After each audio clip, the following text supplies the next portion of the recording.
অনেক বার্ধক্যে উপনীত হওয়া মানুষ নামাজ পড়তে চায় কিন্তু পড়তে পারে না। তরুণদের কাছে আল্লাহ পাক সুযোগ দিয়েছেন। আর ইসলামের বিরোধী শক্তি যারা আছে তারা খুব ভালো করেই জানে কিন্তু যে ইসলামের বিজয়ে সবচেয়ে বড় ভূমিকা রাখতে পারে তরুণ সমাজ, যুবক সমাজ, যুব সমাজ, তরুণ প্রজন্ম। এ কারণেই তো দেখবেন তরুণ প্রজন্মকে তাদের উদ্দেশ্য থেকে সরিয়ে দেওয়ার জন্যে তারা আপনার সামনে অনেকগুলো টোপ দিয়ে দিয়েছে।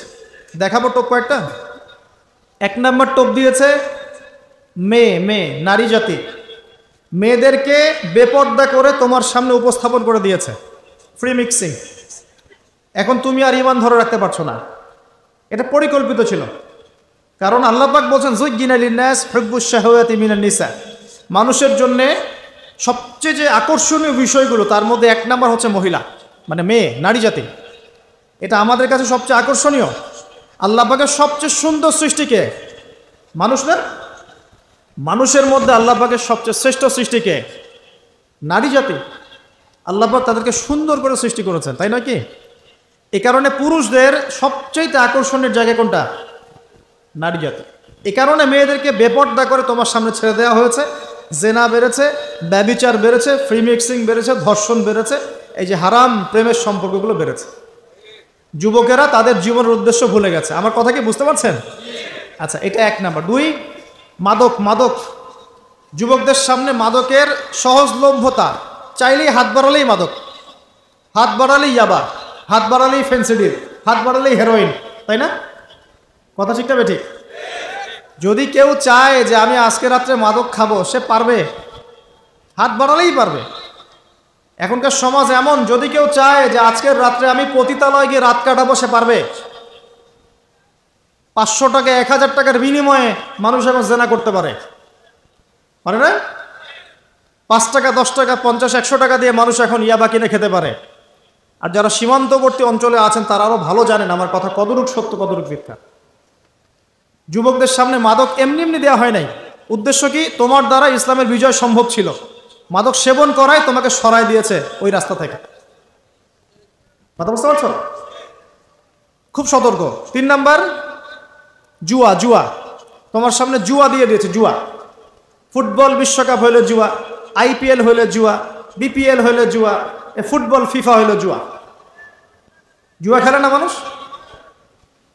আর যে যুব সমাজ তাদের জীবনের উদ্দেশ্য জানে না, তাদের পক্ষেই সম্ভব এইসব মেসি, আর্জেন্টিনা, ব্রাজিল এইসব নিয়ে ব্যস্ত থাকা। যারা নিজেদের জীবনের উদ্দেশ্য জানে তাদের জন্য কোশ্চিনকালেও এখানে সময় নষ্ট করা সম্ভব না। দুনিয়ার জীবনটা কি খেলতামাশা? দুনিয়ার জীবনটা কি খেলতামাশার জন্যে? আল্লাহ পাক যে হায়াতটা দিয়েছেন, ধরেন 50, 60 বা 100 বছর, এই হায়াতটা কে দিয়েছেন? এই সময়টার মালিক কে? তাহলে আল্লাহ যদি সময়ের মালিক হয়, আমি কেন সময় 1 ঘন্টা অপচয় করবো ওখানে বসে বসে? এই সময়টাকে আমার নাকি? সময়টা আমার বাপের নাকি? সময়টা কার? আল্লাহর দেওয়ার সময় আমি টিভি সেটের সামনে বসে বসে 1.5 ঘন্টা নষ্ট করে ফেললাম। খেললো 2টা দল আর তালি বাজাচ্ছে আমি, মাশাআল্লাহ। কালকে দেখলাম কক্সবাজার থেকে আসার সময় রাস্তা ব্লক, পুরা একটা দল জিতেছে, পুরা রাস্তা ব্লক, হাঁটা যাচ্ছে না, মিছিল, পাগলের মতো মানুষ মোটরসাইকেল নিয়ে ছুটছে, গাড়ি নিয়ে ছুটছে, সিগারেট খাচ্ছে, আরও যে কি খাচ্ছে, মেয়ে নিয়ে ঘুরছে আর একটা পতাকা নিয়ে ঘুরছে। যে দেশের পতাকা নিয়ে ঘুরছে ওই দেশ জানেও না মনে হয় যে এই দেশে এই আমার সাপোর্টার আছে। হ্যাঁ, আর খেয়াল করে দেখবেন এই আয়োজনগুলো এখন করানো হচ্ছে মুসলিম দেশগুলোকে দিয়ে। মানে মুসলমানদের অবস্থা দেখলে এখন মনে হচ্ছে সুবহানাল্লাহ, যে হারাম একটা কাজকে জায়েজ করার যে কত তরিকা বের হয়েছে। এখন একটা মুসলিম কান্ট্রি জিতেছে, মানে ভাবখানা এমন যে এই জেতার ফলে আমরা ইসলামী খেলাফত কায়েম করে ফেলেছি। একেবারে বিষয়টা কি জানেন? আমাদেরকে এই খেলাধুলার অহেতুক কাজে ব্যস্ত করে দিয়ে ওরা ওদের এজেন্ডা বাস্তবায়ন করছে। দেখবেন যখন রমজান মাস আসে তখন দেখবেন মুসলিম কান্ট্রির উপর নির্যাতন বাড়ে। যখন বড় বড় ইভেন্ট হয়, ওয়ার্ল্ড কাপ, এইটা সেটা, দেখবেন ভিতরে মুসলিম কান্ট্রির উপর নির্যাতন বাড়তে থাকে। মানুষ একদিকে তাকায় থাকে আর একদিকে উদ্দেশ্য সাধন করতে থাকে। বুঝাচ্ছি বিষয়টা। আপনার 5টা বাচ্চা আছে মনে করেন, খুব জ্বালায়, কান্নাকাটি করে, হইচই করে। আর আপনি মোবাইল ফোনটা বের করে দিয়ে বলেছেন, বাবা বস, তোরা 5 জন মিলে একটা কার্টুন দেখ, আমি একটু কাজটা করি। দিয়ে দিলেন, ও কার্টুন দেখছে চুপচাপ, কেউ কোনো ডিস্টার্ব নাই। আর বুঝতে পারছেন? আর এই যে বাচ্চাগুলো কার্টুন দেখছে না, এগুলো হচ্ছে আমরা এখন। আর ওই যে কাজ করছে বাপ, এটা হচ্ছে ওরা, পশ্চিমারা। আমার কথা কি বুঝতে পারেন? আচ্ছা, আমি সহজ করার চেষ্টা করছি। প্রিয় যুবক ভাইরা, মেয়ে তো উন্মুক্ত করে দিয়েছেই, মাদক তো দিয়েছেই, জুয়া দিয়েছে, অহেতুক এসব খেলতামাশা দিয়েছে তোমার সামনে, তোমার সময় কেড়ে নেওয়ার জন্য, তোমার হায়াত কেড়ে নেওয়ার জন্য। তোমার মূল্যবান হায়াত, যে হায়াতটাকে তুমি আল্লাহর পথে দাওয়াতের কাজে ব্যয় করবা, দিন চর্চার কাজে ব্যয় করবা, আল্লাহর ইবাদতের কাজে ব্যয় করবা, আমর বিল মারুফ নাহি আনিল মুনকারের কাজ করবা, এই সময়টা ওরা কেড়ে নিয়েছে তোমার কাছ থেকে। বুঝতে পারছো না তুমি? আবার নেশা দিয়ে তোমার ভিতরটা নষ্ট করে ফেলেছে, জেনা দিয়ে তোমার অন্তরের নূর নষ্ট করে দিয়েছে, ফ্রি মিক্সিং দিয়ে জেনা এবং তোমার যে পবিত্রতা, চারিত্রিক পবিত্রতা নষ্ট করে দিয়েছে। আরও দিয়েছে পর্নোগ্রাফি। বেশিরভাগ যুব সমাজ এখন বাসায় গিয়ে রাতের বেলা পর্ন দেখে। দেখা যায় সারাদিন ভালো কাজ করে, বাসায় গিয়ে রাতের বেলা পর্ন দেখে। পর্নোগ্রাফি দেখে না বা দেখে নাই কখনো, এমন একটা ছেলে খুঁজে পাওয়া যাবে না এখন। আর যখন আপনি এগুলোতে অভ্যস্ত হয়ে যাবেন, তখন শরীর খারাপ হয়ে যাবে, মন ভালো থাকবে না, আপনি একাকী গোপন পাপ করবেন, শরীর দুর্বল হয়ে পড়বে। একটা মেয়ের দিকে আপনি সম্মানের চোখে তাকাতে পারবেন না, মনে হবে মেয়ে মানেই মনে হয় ভোগের বস্তু। পর্ণে আসক্ত যারা, তারা কোনো কাজে শান্তি পায় না, অস্থির। এমনকি তারা যদি বিয়ে শাদীও করে, তবু বৈবাহিক জীবনে সুখী হতে পারে না।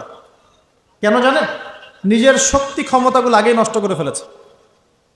এবং অনেকগুলো মেয়ে যখন আপনি দেখবেন নগ্ন, তখন আপনার স্ত্রীকে আপনার কাছে সুন্দর মনে হবে না, মনে হবে এই মেয়ের চেয়ে মনে হয় ওই মেয়েটা সুন্দর, এর চেয়ে মনে হয় ওইটা সুন্দর। আর মেয়ের প্রতি সম্মান তো থাকবেই না, মেয়েকে মনে হবে একটা ভোগের বস্তু। যত বেশি পর্নোগ্রাফি বেড়েছে, তত ধর্ষণ বেড়েছে। দেখেছেন? পর্ন যত বেড়েছে, ধর্ষণ তত বেড়েছে। এমনকি ছোট ছোট বাচ্চারা পর্যন্ত রেহাই পাচ্ছে না।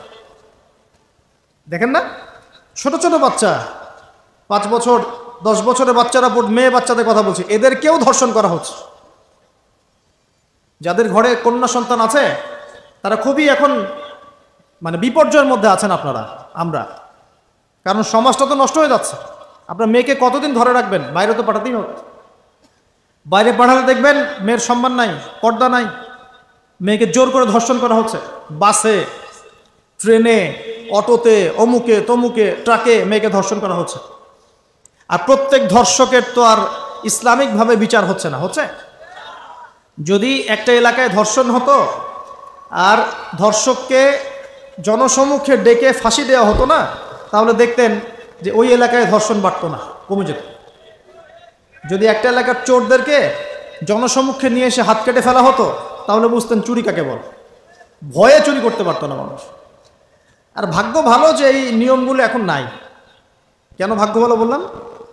ভাগ্য ভালো কেন বললাম? কারণ এই নিয়ম যদি এই মুহূর্তে চালু করা হয়, এই মুহূর্তে যে এখন এই সেকেন্ডের মধ্যে চালু করা হয়, তাহলে অনেক বড় বড় রাঘব বোয়াল যারা আছে ওদের হাত থাকবে না।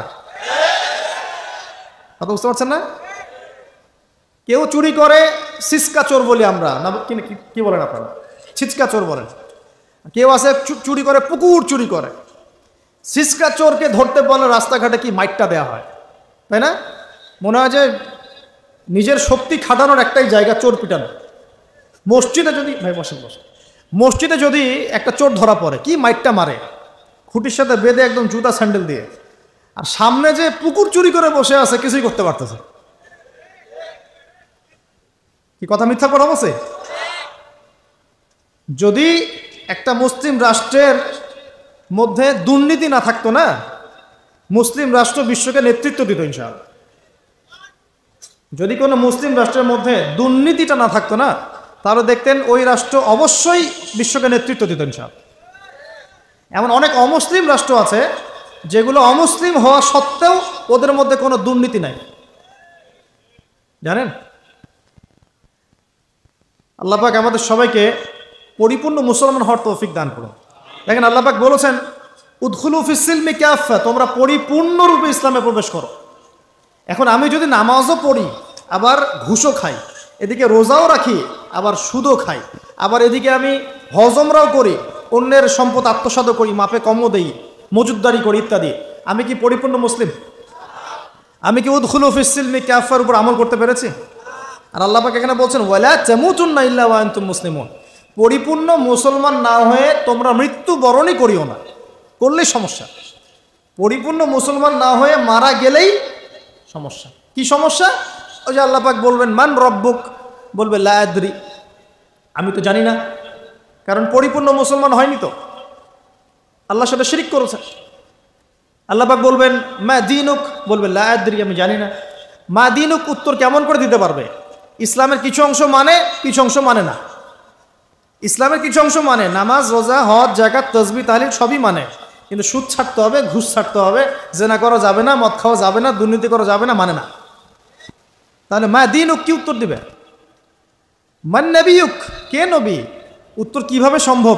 নবীর সুন্নতি তো নাই গায়ের উপরে, চেহারায় নাই, কাপড়ে নাই, চলাফেরায় নাই, ওঠা বসায় নাই, ইবাদতে থাকলেও অর্থনীতির মধ্যে নাই, অর্থনীতির মধ্যে থাকলেও সংস্কৃতির মধ্যে নাই, সংস্কৃতিতে থাকলেও সমাজে নাই। তো নবীর সুন্নত কি খালি ঘরে তসবিহ টেপার মধ্যেই?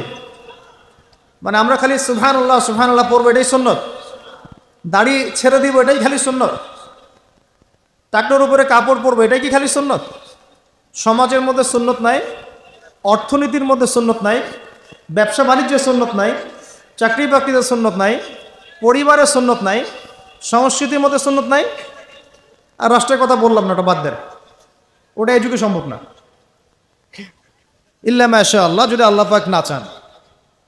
ওইদিকে আমি কথাই বলতে চাচ্ছি না, আমি সমাজ পর্যন্তই আছি, আর এর উপর যাচ্ছি না। তো প্রিয় ভাইয়েরা, যুবক ভাইদের কথা বলে আমি সামনে যাব। এক নাম্বার কি বলেছি, তোমরা সতর্ক থাকবে মেয়ে থেকে। কি থেকে? মেয়ে থেকে 100 হাত দূরে, 100 হাত। মানে আমি বলি, পরামর্শ দেই, আমি তোমাদের ভাইয়ের মতো, ছোট হই আর বড় হই, আর আমাকে এইসব আল্লামা শায়েখ এইসব বলার দরকার নাই। আমি একদম তালেবে ইলম, এখানে বড় বড় অনেক আলেম ওলামায়ে কেরাম আছেন, আমি খুব বিব্রত বোধ করছি কথা বল।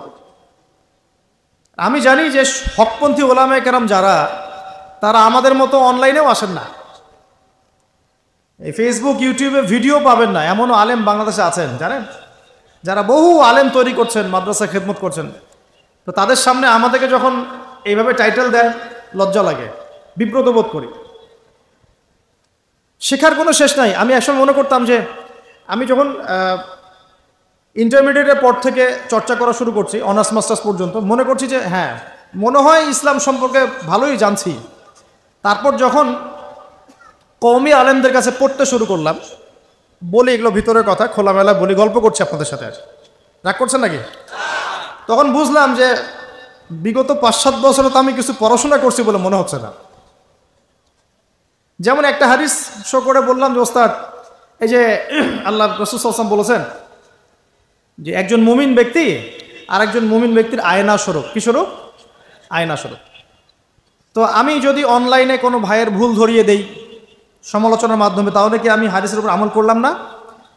তখন ওস্তাদ মিটিমিটি হাসছেন, বলছেন যে তোমার তো টুকটাক অ্যারাবিক গ্রামারের বেস ভালোই, তোমার কি মনে হয়? আমি বললাম যে আমার কাছে তো এটাই মনে হচ্ছে যে আমি যদি সমালোচনা করি, আমি তো এই আমর বিল মারুফ নাহি আনিল মুনকারের কাজই করলাম। তো তিনি বলছেন আসলে এই হাদিসের ব্যাখ্যা এমন নয়। কেমন ব্যাখ্যা? তুমি কি খেয়াল করো নাই? আমাকে বলছে তুমি কি খেয়াল করো নাই, তুমি যখন আয়নার সামনে গিয়ে দাঁড়াও, তখন আয়না কিন্তু তোমার সাথে কথা বলে না, আয়না নীরব থাকে, স্থির থাকে, কিন্তু তোমার দোষ ত্রুটি কোথায় আয়না কিন্তু দেখিয়ে দেয়। মনে করেন, বুঝাচ্ছি, মনে করেন আপনার গাল কেটে গেছে, আপনি আয়নার সামনে দাঁড়িয়েছেন, আয়না কিন্তু আপনাকে বলে দিবে না এই যে তোমার গাল কাটা, এই ছেলে তোমার গাল কাটা, হ্যাঁ এই মেয়ে, এই ছেলে তোমার এই সমস্যা ওই সমস্যা, বলবে? চুপচাপ থাকবে, আয়না দেখিয়ে দিবে আপনার ভুলটা কোথায়।